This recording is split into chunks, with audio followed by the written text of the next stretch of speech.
Good afternoon, my friends. This is Paul, and today I'm going to be reviewing the Rayman in the Phantom Show DLC for Mario+Rabbids Sparks of Hope. I have a pretty limited history with Rayman. I played a little bit of Rayman 2 on the Nintendo 64 and hated it, and then I played a little bit of the Rayman Origins demo on the 3DS, thought it was pretty good, but never got around to playing the full game for some reason.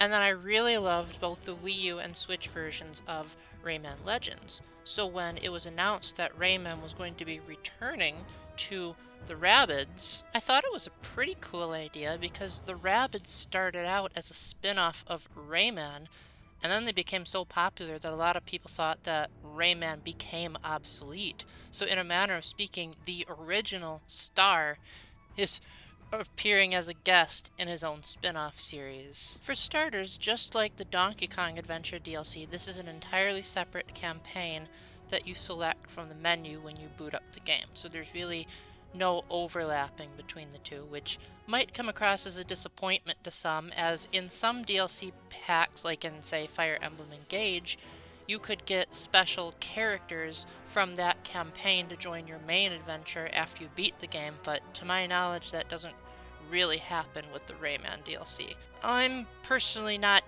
too bummed by it, because I really liked my team in Sparks of Hope, but I can see where Rayman fans would feel like he was shafted from, his own series. That would be like a Mario game not letting you play as Mario right away. Oh wait, Mario Golf did that.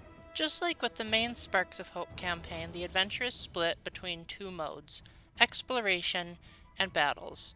During the main game, you play as Rayman in a third-person perspective where he can use his long arms to either punch boxes to pick up coins or reach across and grab an item or a switch that's really far away. Shortly after you start the campaign, you join up with Beepo, Rabbid Mario, and Rabbid Peach. And just like with the Donkey Kong Adventure DLC, this is your entire party for the duration of the campaign. This makes it much easier to strategize the layout of your party, as the skill trees are much smaller to accommodate the shorter campaign. The sparks are all available from the start. While most of the sparks are from the main campaign, there are a couple of new ones. I actually wasn't paying much attention when the introduction was saying which of the sparks were new, so the only one I really used a lot was the selfie spark, which let you clone whoever was using it, and that clone could do your special move and shoot. That clone couldn't use any sparks. He or she also had significantly less health and usually died in 1 or 2 hits, but it was nice to have one more person on the battlefield. Once you actually get onto the battlefield, Rabbid Mario and Rabbid Peach play pretty much exactly the same as they did in the main campaign, albeit without some of their more advanced moves because the skill tree is so much smaller. Rayman is pretty much the only new addition here.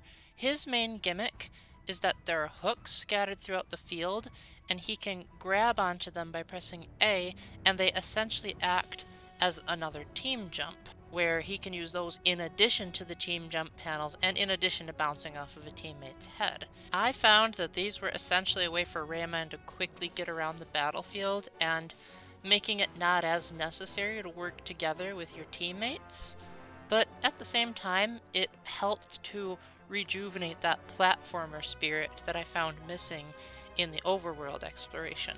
As far as Rayman's moveset, he doesn't actually use any sparks, so he gets a few new tricks up his non-existent sleeves. And these new perks come in the form of changing costumes. The rocket costume lets him ride on a rocket for a little bit, which essentially lets him charge through the battlefield, destroying big cover and hitting enemies over and over again, moving around freely with basically no movement limitation. You just have a certain time limit on how long you can ride on the rocket.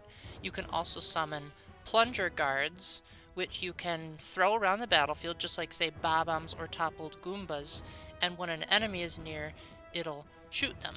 There's also the Vortex costume, which lets Rayman summon a vortex, which I presume draws the enemies closer to you. I didn't actually use this very much. Really, the only time I would ever put on the vortex costume is if the rocket costume was on a cooldown, and I wanted to get an additional hit on the enemies, so I would shoot with the regular blaster, switch onto the vortex suit, and then shoot again. So I guess you could say that's an inherent skill that Rayman has, is being able to take more actions by putting on a costume. For the most part, these battles are just more Sparks of Hope, which is great because that's exactly what I was wanting. There aren't really too many new enemy variants or any new features that you have to get accustomed to unless they were in the previous DLC packs, but I didn't purchase them. As far as I was concerned, I didn't really care. I was just hoping for more Sparks of Hope because I had finished Persona 5 Tactica, loved that, and was like, bring me back into the tactical world. It did take a bit of adjusting, getting used to Sparks of Hope's controls after Persona 5 Tactica, but after a couple of minutes, I eased into it just fine. Now, the graphics are noticeably even worse than they were in the main game, but I think that's by design because the entire point is that you're on a film set, so everything has kind of an artificial pop-up look to reflect the fact that it's all just an act and all of the enemies are just actors. At the end of every battle, you get a rating of how well the audience sees you and how long it took you to complete the battle and if anyone in your party was KO'd or not. I never paid attention to any of these because I'm not a completionist, and as far as I'm aware, it didn't actually have any effect on my playthrough. Maybe it gave you more star bits and maybe it gave you more prisms for the skill tree, but I didn't really pay much attention to that. Although I did find it interesting that the Phantom would give commentary on how well you did in traditional Rabbid humor. Like one time he said, "We're at toilet water levels of performance, which is elevated above being in the sewers," which got me to chuckle. Most of the music is brand new, composed by Grant Kirkhope, and who I presume is the composer of the Rayman Legends games, because I remember not being able to pronounce his name very well, and I still can't pronounce this guy's name very well. It manages to capture both of their spirits really nicely. A lot of the music that, is it Christoph composed, sounds like it came straight out of Rayman Legends, honestly, and that game had a phenomenal soundtrack. Grant Kirkhope, of course, still has that Grant Kirkhope style. Most of his music is more on the intense orchestral style, especially when you get to the final battle.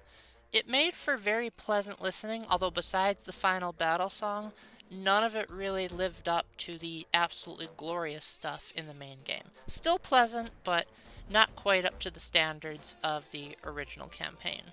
As far as campaign length, this is actually a very short expansion. I believe I was able to beat it in about 3 sittings, which took me roughly, I'd like to say between 15 to 20 hours. Probably would have taken even less time than that if I hadn't been struggling in some of the game's overworld puzzles.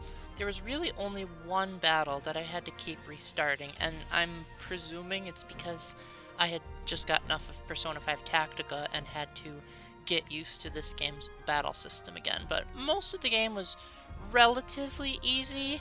Like, it was challenging, but it wasn't like as hard as the main campaign of Kingdom Battle. It struck a nice balance between too hard and too easy, although just like in the main game, you can toggle the settings to adjust the difficulty whenever you want. Overall, I found Rayman in the Phantom Show to be decent, but not spectacular. I feel like they could have done more with the platforming aspect of Rayman, and maybe done some really cool nods to his past, not that I would recognize any of them. But overall, the short length, the inability to bring Rayman into the main game, and not much going on in terms of story or plot, or side quests, or really too much of anything, might make it a hard sell for fans of Rayman. This worked for me though, because I was a big fan of the Phantom in Kingdom Battle, and it was great to see him return, although I'll leave it up to you to discover the finer details, because not knowing anything about him going into Kingdom Battle, and then being surprised with that amazing song that Grant Kirkhope wrote was incredible. I will say that there is a song that he sings. There are actually a few songs that he sings, and they're pretty great. Not quite as good as the ones in Kingdom Battle, but that could also be because the one in Kingdom Battle was about Mario, and this one's more about Rayman, and I don't know as much about Rayman as I do Mario. But I think diehard Rayman fans are going to love it. It made for some wonderful music tracks, and I think it was worth it. The price that you get for just buying Rayman and the Phantom Show is $15, and I think that's a decent price for a relatively short campaign with some pretty good music, Rayman being playable, and David Gassman reprising his role if that's a big deal for you all. I do think that buying this alone was a smart move, because imagine trying to buy the whole expansion pack just if you're a fan of Rayman. Rayman and the Phantom Show was a nice way of easing back into the Sparks of Hope universe, and now that I own Sparks of Hope, it may give me more incentive to go back to the main campaign again and maybe try to beat it on a harder difficulty. Even if it might not be as satisfying to diehard Rayman fans as they would have liked, it's still more Sparks of Hope and it's still Rayman, so even if it's under representation, it's still representation. And I think if you like Sparks of Hope, you're gonna like this. But if you wanted something grand and majestic and glorious, maybe consider skipping this. But hey, it's $15, that's better than what Nintendo charges for most of its DLC, and knowing Ubisoft, it'll probably go on sale pretty quickly. So I say give it a try if you're interested, but otherwise, Sparks of Hope is such an amazing game all by itself that if you manage to get that on sale and don't get the DLC, you're still in for a spectacular time. So with that, thank you very much for watching. Let me know down in the comments section if you have any questions and what you thought about the video. Special thanks to my patrons Matthew Rakowski, Sploon Ghost, and Splatcat for supporting me on Patreon. And until the next time, remember to keep the faith, stay epic, and God bless. Bye!